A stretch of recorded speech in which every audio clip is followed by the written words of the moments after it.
जय हिंद साथियों, कैसे हो सब आप। उम्मीद है सब अच्छे होंगे।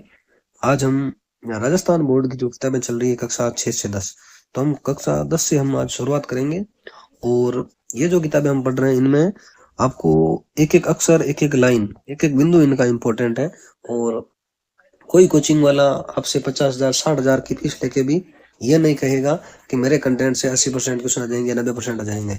तो मैं ये कह रहा हूँ जो टॉपिक इन किताबों में है, इन टॉपिक में से मैं कह रहा हूँ 90% आपके क्वेश्चन आपके पेपर में आएगा, भले आरपीएससी का एग्जाम हो या फिर चेन बोर्ड का एग्जाम हो। तो ये मैं घोषणा कर रहा हूँ, कोई बिना फीस वगैरह के। भाई कोचिंग वाले फीस लेके भी ये नहीं कहेंगे। तो हम कोशिश करेंगे ये किताब अच्छे से पढ़ने की, धीरे धीरे पढ़ने की। और आपको भी जैसे मैं बता रहा हूँ, अगर आप पढ़ रहे हो तो अच्छी बात है, आपको जैसे याद रह रहा है।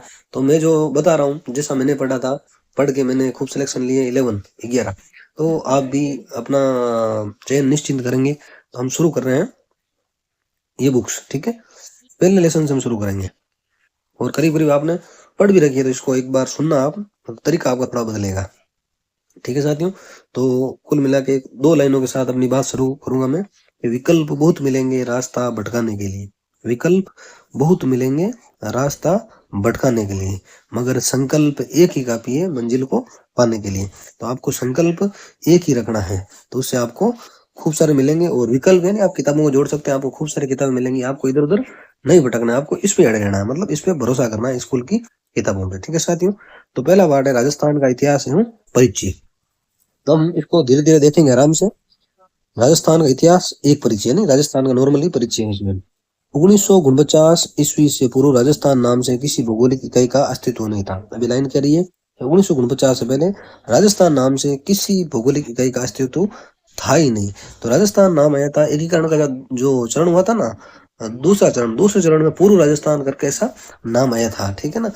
पूर्व राजस्थान है राजस्थान संघ। तो इससे पहले राजस्थान नाम का कहीं अस्तित्व नहीं था, अलग अलग जगह थी, मारवाड़ मेवाड़ ऐसी जगह थी, लेकिन राजस्थान नाम नहीं था। तो कब से पहले 1949 से पहले राजस्थान नाम की कोई भौगोलिक इकाई नहीं थी। ठीक है ना, कोई भौगोलिक इकाई का अस्तित्व था ही नहीं।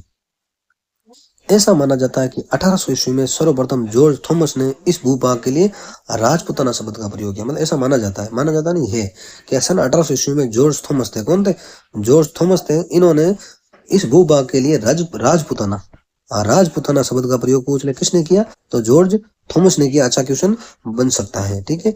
और 1949 से पहले राजस्थान नाम की भौगोलिक इकाई का अस्तित्व नहीं था। और जॉर्ज थॉमस ने राजपुताना नामक शब्द का प्रयोग कब किया?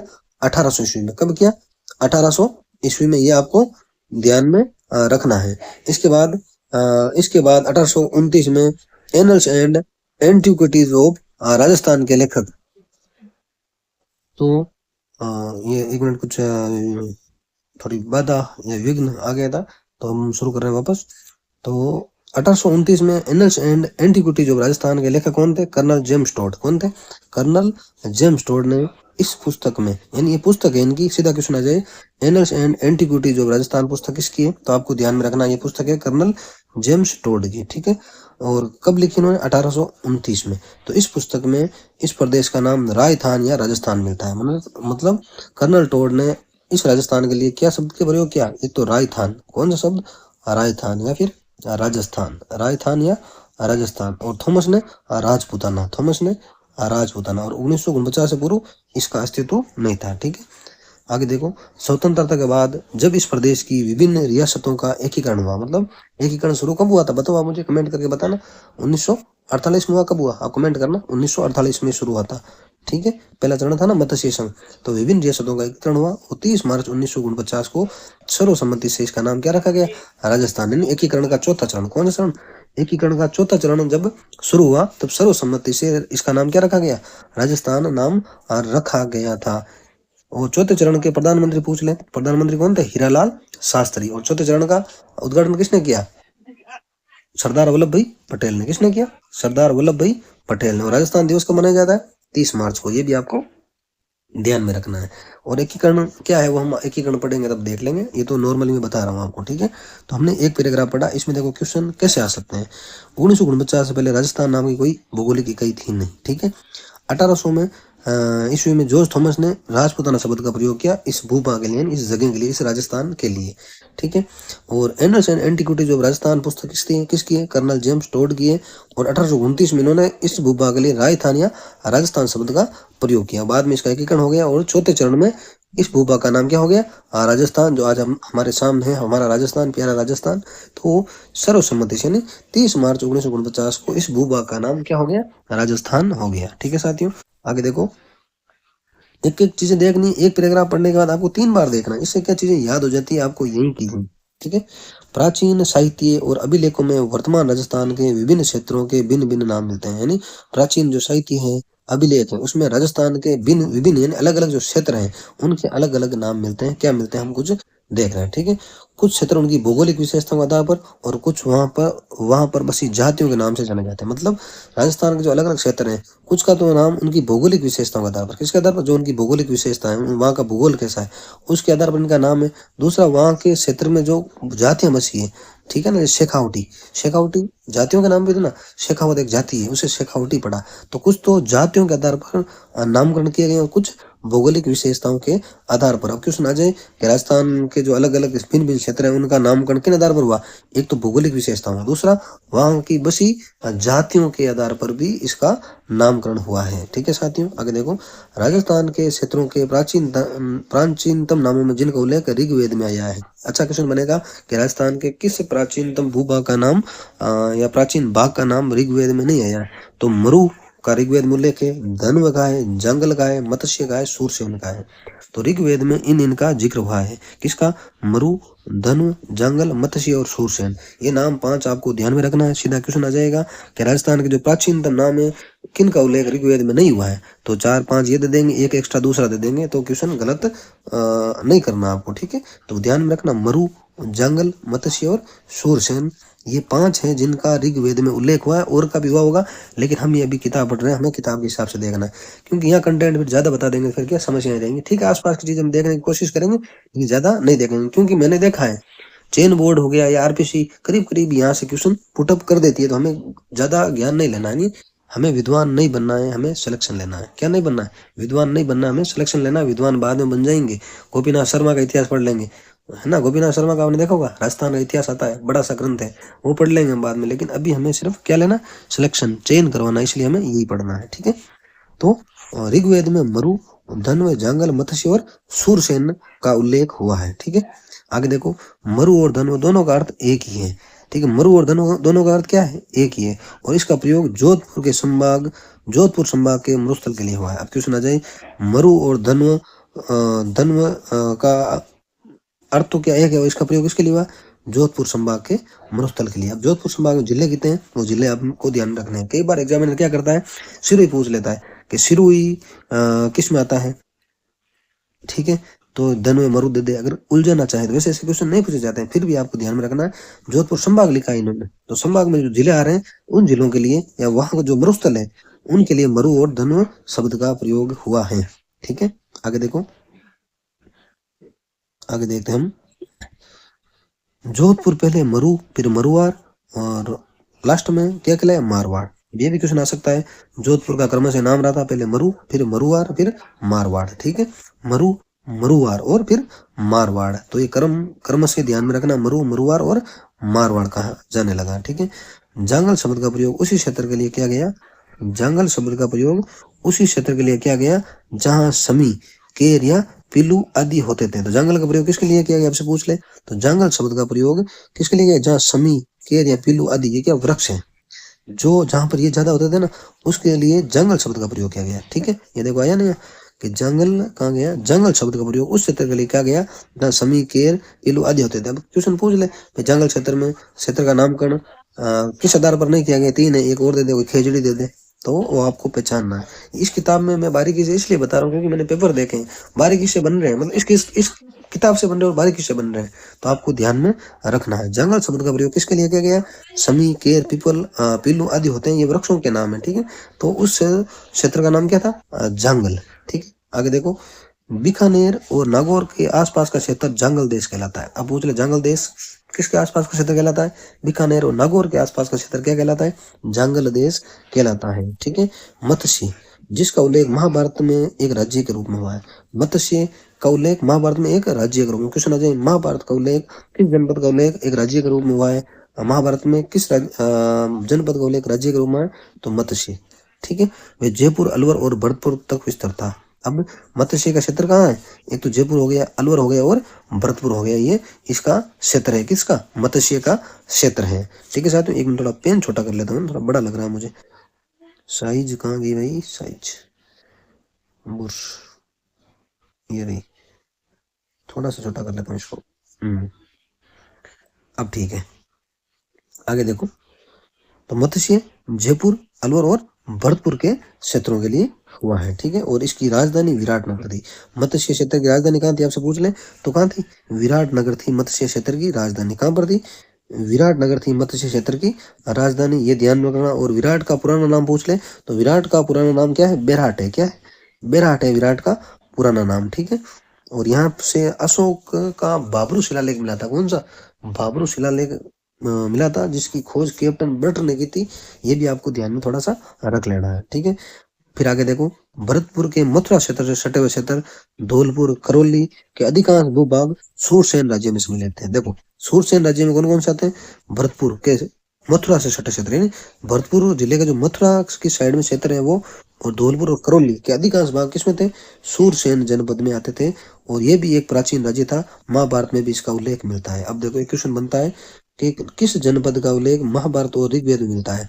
एक तो मरु, एक तो कौन सा है, नहीं सॉरी, एक तो मत्स्य, एक कौन सा है, एक मत्स्य, वो दूसरा कौन सा है, सूरसेन। कौन सा, सूरसेन। तो अभी तक दो का उल्लेख मिला है, आगे हम और देखेंगे। मत्स्य और सूरसेन का उल्लेख ऋग्वेद में भी मिलता है, और किस में मिलता है बताओ, महाभारत में भी मिलता है। ठीक है, ये आपको ध्यान में रखना है। अभी हमने पढ़ा है उसका एक बार थोड़ा सा और शॉर्ट में देख लेते हैं हम। 1949 से पूर्व राजस्थान नाम की कोई भौगोलिक इकाई नहीं थी, ध्यान में रखना।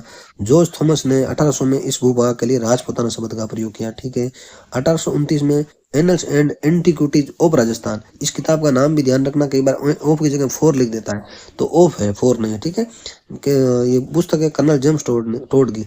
इसमें इन्होंने राजस्थानी राजस्थान शब्द का प्रयोग किया, और 30 मार्च यानी एकीकरण का जो चौथा चरण था उसमें इसका नाम क्या कर दिया, सर्वसम्मति से राजस्थान मान लिया गया था। ठीक है, अब हम देखते हैं कि राजस्थान के जो भिन्न भिन्न क्षेत्र हैं उनके अलग अलग नाम है, किस आधार पर, एक तो भौगोलिक विशेषताओं के आधार पर, और कुछ क्षेत्र वहां की बसी जातियों के नाम के आधार पर भी है। ठीक है, और कुछ क्षेत्रों का नाम ऋग्वेद में भी आया, हमने पढ़ा था।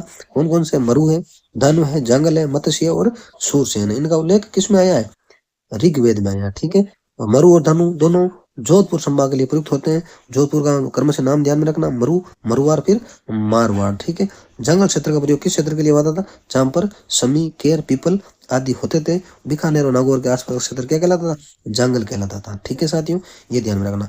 मत्स्य और सूरसेन ऐसे हैं जिनका उल्लेख कहां पर हुआ है, बताओ, महाभारत और ऋग्वेद दोनों में हुआ, महाभारत और ऋग्वेद दोनों में हुआ, ये आपको ध्यान में रखना। और मत्स्य की राजधानी पूछ ले तो कहां पर है, विराटनगर। विराटनगर का पूरा नाम कौन सा है, बेराट। कौन सा नाम, बेराट। यहाँ से अशोक का बाबरू शिलालेख भी मिला है, ये भी आपको ध्यान में रखना। ठीक है, और अब पूछ ले, सो इसमें एक मिनट को कट कर देता हूँ, फिर बताता हूँ कि सूरसेन जो था, इसके अंदर कौन कौन से क्षेत्र आते हैं, भरतपुर के कुछ क्षेत्र है, धौलपुर के और करौली के कुछ क्षेत्र है। ठीक है, मत्स्य हम पूछ ले जयपुर, अलवर और भरतपुर। ठीक है, तो ये जगह है, ये आपको ध्यान में थोड़ी रखनी है। और यहाँ से देखो छोटे छोटे क्वेश्चन आ जाते हैं, हमें एक एक चीज पे फोकस बनाना है। और इस किताब से एक एक, ये था है ना, तो इस था को भी ध्यान में रखना है, ने है तो ने को भी ध्यान में रखना। मतलब क्वेश्चन छोटे छोटे माइनर से बन रहे हैं। मैंने अभी रीट के पेपर देखे थे, इन्होंने थोड़ा पेपर को घुमा किया दिया, लोग बोल रहे हैं पेपर ज्यादा घूम गया। पेपर घुमाया जरूर है, लेकिन आउट ऑफ सिलेबस नहीं था, इस किताब से सारे क्वेश्चन थे।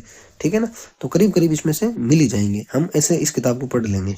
आगे देखो, भौगोलिक विशेषताओं के आधार पर नामित कुछ क्षेत्र, अन्य क्षेत्र निम्नलिखित हैं।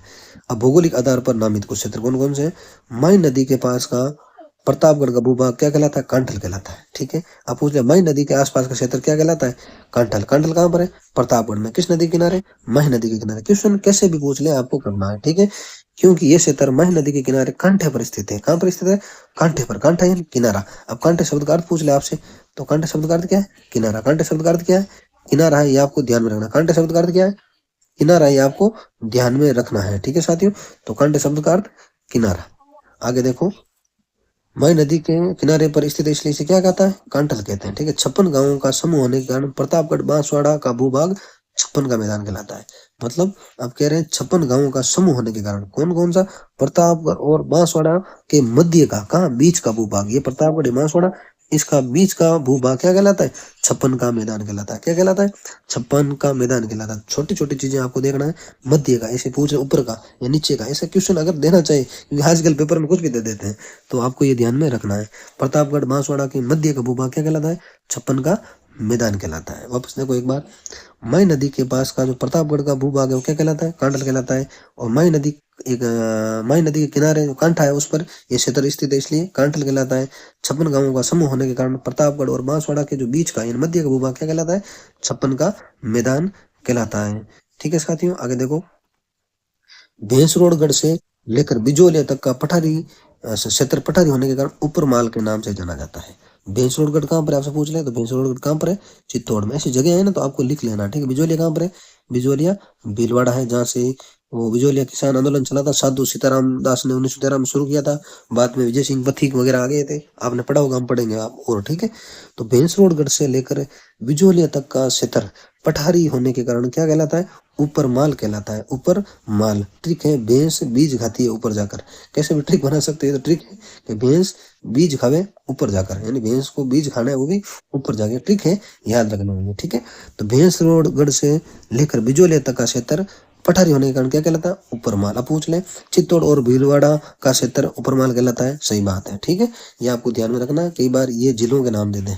आगे देखो, उदयपुर के आसपास का प्रदेश पहाड़ियों की अधिकता के कारण गिरवा कहलाता है। यानी उदयपुर के आसपास का जो क्षेत्र है, पहाड़ी क्षेत्र है ना, उसे क्या कहते हैं, उसे गिरवा कहते हैं। क्या कहते हैं, गिरवा कहते हैं। ये भी आपको ध्यान में रखना है। आगे देखो, जैसलमेर का प्राचीन नाम क्या था, मांड था। जैसलमेर का प्राचीन नाम क्या था, मांड था, ठीक है। ये ध्यान रखना, सीधा क्वेश्चन आ सकता है। डूंगरपुर बांसवाड़ा का क्षेत्र क्या कहलाता है, बागड़। क्या कहलाता है, बागड़। और बांगर, बांगर बांगर, एक बांगड़, एक बागड़ है, एक बांगड़ है, बांगड़। ये बांगड़, ये अपना, ये इधर का क्षेत्र है, दूसरा वाला, ठीक है ना। जैसे बांगड़ को, एक बांगड़ कॉलेज पाली में भी है, आपने सुना होगा, ठीक है। तो ये अलग है और ये बागड़ अलग है, और कहीं कहीं इसका नाम वागड़ भी आता है। क्या था, वागड़। और इनकी बोली कौन सी है, वागड़ी, ठीक है। ये भी आपको थोड़ा ध्यान में रखना है। आगे देखो साथियों, जैसलमेर का प्राचीन नाम क्या था, मांड था, ठीक है। डूंगरपुर बांसवाड़ा का क्षेत्र क्या कहलाता है, बागड़ कहलाता है। कोटा बूंदी का प्रदेश हाड़ौती के नाम से प्रसिद्ध है। कोटा बूंदी का जो क्षेत्र है वो क्या कहलाता है, हाड़ौती कहलाता है। अब तो कोटा बूंदी, 12 झालावाड़, चारों जिलों को, तो कोटा बूंदी और कौन सा है, झालावाड़ है, 12, इन चारों को मिला के कहते हैं। लेकिन पहले कोटा बूंदी का क्षेत्र क्या कहलाता था, हाड़ौती। सीकर झुंझुनू चूरू का नाम शेखावटी के नाम से जाना जाता है। चूरू, सीकर, झुंझुनू, ये कौन सा है, शेखावटी। यहाँ शेखावत वंश ने भी राव शेखा था, उसके नाम से शायद ये नाम हुआ है, ठीक है साथियों। तो हमने अब तक इतना पढ़ा है, इसका एक बार रिवीजन। ये देखो, रिवीजन आपको भी ऐसे ही करना, पढ़ो ना, तो आप बोलो चीजें याद नहीं हो रही, मैं बोल रहा हूँ, अगर आप वीडियो देखोगे आपको अभी चीजें याद हो जाएंगी, ठीक है। 1949 से पूर्व इस नाम का कोई भौगोलिक इकाई थी नहीं, ठीक है। 1800 में जॉर्ज थॉमस ने राजपूताना शब्द का प्रयोग किया इस भूभाग के लिए। 1829 में annals and antiquities of Rajasthan के लेखक टोड ने इसके लिए राजस्थान या राजस्थान शब्द का प्रयोग किया है। 30 मार्च को सर्वसम्मति से इसका नाम क्या हो गया, राजस्थान हो गया। और इस क्षेत्र के भिन्न भिन्न नाम प्रचलित थे, किस आधार पर, एक तो भौगोलिक विशेषताओं के आधार पर, और कुछ वहां की बसी जातियों के नाम पर इन क्षेत्रों के नाम थे, ठीक है। और ऋग्वेद में भी कुछ नाम आए प्राचीनतम, इनका ध्यान में रखना। मरु है, दानु है, जंगल है, मत्स्य है, शूरसेन। मरु और दानु दोनों का अर्थ एक ही, और इसका प्रयोग जोधपुर संभाग के मरुस्थल के लिए हुआ है। मरु और दानुओं का प्रयोग जोधपुर संभाग के मरुस्थल के लिए हुआ है, ध्यान में रखना। जोधपुर का क्रम से नाम ध्यान में रखना, मरु, मरुआर और मारवाड़, ठीक है। और जंगल शब्द का प्रयोग किस क्षेत्रों के लिए, जहां पर क्या होते थे, समी, खेर और पिल्लू, ये होते थे, उनके लिए जंगल शब्द का प्रयोग हुआ है। और बीकानेर और नागौर के आसपास का क्षेत्र क्या कहलाता है, जंगल देश कहलाता है। मत्स्य और शूरसेन ऐसे थे जिनका उल्लेख महाभारत और ऋग्वेद में दोनों में हुआ। मत्स्य और शूरसेन का उल्लेख महाभारत और ऋग्वेद दोनों में हुआ, ये आपको ध्यान में रखना है, वेरी वेरी इंपॉर्टेंट है। फिर देखो, मत्स्य जयपुर, अलवर और भरतपुर तक विस्तृत था। मत्स्य जनपद जयपुर, अलवर और भरतपुर तक विस्तृत था। शूरसेन पूछ ले तो भरतपुर है, धौलपुर और करौली के अधिकांश भाग किसमें है, मतलब भरतपुर का जो मथुरा के आसपास का क्षेत्र है वो, और धौलपुर और करौली के अधिकांश भूभाग किसमें, शूरसेन राज्य में सम्मिलित है। इसका उल्लेख महाभारत में भी है, हमने ऊपर पढ़ लिया, ठीक है साथियों। आगे देखो, भौगोलिक विशेषताओं के आधार पर कुछ नाम। मई नदी के पास का क्षेत्र जो प्रतापगढ़ का भूभाग वो क्या कहलाता है, कांठल कहलाता है, जो मई नदी के किनारे कांठे पर स्थित है, ठीक है। 56 गांवों का समय होने के कारण 56 का मैदान प्रतापगढ़ और बांसवाड़ा, बाप, ठीक, ध्यान में रखना, बाप, यानी 56 का मैदान प्रतापगढ़ और बांसवाड़ा के मध्य का भूभाग है, ठीक है साथियों। ये हमने पढ़ लिया। फिर आगे देखो, भैंसरोडगढ़ से लेकर बिजोले तक का पठार क्षेत्र ऊपर माल कहलाता है। क्या कहलाता है? ऊपर माल कहलाता है। ठीक है। और उदयपुर के आसपास का क्षेत्र पहाड़ियों के अधिकता के कारण, किसके अधिकता के कारण? पहाड़ियों के अधिकता के कारण गिरवा कहलाता है। ठीक है। जैसलमेर का प्राचीन नाम मांड था। डूंगरपुर बांसवाड़ा का क्षेत्र बागड़ कहलाता है। बांगड़ नहीं, बागड़ कहलाता है, ध्यान में रखना। बागड़, बंगड़ नहीं है, ध्यान में रखना, ये नहीं है, बागड़ है। कोटा बूंदी का क्षेत्र हड़ौती। सीकर चूरू जोड़ने का क्षेत्र शेखावटी के नाम से जाना जाता है। अब देखो, हमने यही चीजें करीबन 4 बार पढ़ी और आपसे मैं यही विनती करूंगा कि अगर आपको सिलेक्शन लेना है तो आपको ऐसे धीरे धीरे पढ़ना है। पढ़ने के बाद, किताब बंद करने के बाद मन में सोचना है कि हमने क्या पढ़ा है। तो मेरे हिसाब से ये चीजें आपको याद हुई होगी और हम पूरी किताब ऐसे ही पढ़ेंगे, धीरे धीरे इस किताब को पढ़ेंगे। तो अगला अपना टॉपिक रहेगा जो इतिहास का काल विभाजन इसमें दे रखा है। प्राग ऐतिहासिक काल है, लोहा काल है, धातु काल है, वो हम अगले वीडियो में देख लेंगे। तो आपको साथियों हिम्मत नहीं हारनी है, पढ़ते रहना है, बढ़ते रहना है। जैसे एक हिंदी के कोई किसी कवि की पंक्ति है कि जैसा मैं कहता हूँ वैसा लिख, यानी जैसा मैं कहता हूँ वैसा लिख, उसके बाद तुम मुझसे बड़ा दिख। तो जैसा मैं कह रहा हूँ, मैं अपने एक्सपीरियंस से कह रहा हूँ, मेरे घर से नहीं कह रहा हूँ। ठीक है ना। बछड़े खाए ना चारों तरफ, उसके एक्सपीरियंस से कह रहा हूँ। जैसा कह रहे हैं वैसा अगर आप कर लोगे तो आपको सफलता 100% मिल जाएगी। और लास्ट में एक लाइन के बाद मैं अपनी बात वाणी को विराम दूंगा कि कुछ कर दिखाओ कुछ ऐसा कि दुनिया करना चाहे आपके जैसा, यानी कर दिखाओ कुछ ऐसा दुनिया करना चाहे आपके जैसा। ठीक है साथियों, मिलते हैं नेक्स्ट वीडियो में कुछ नए कंटेंट के साथ। जय हिंद, जय भारत।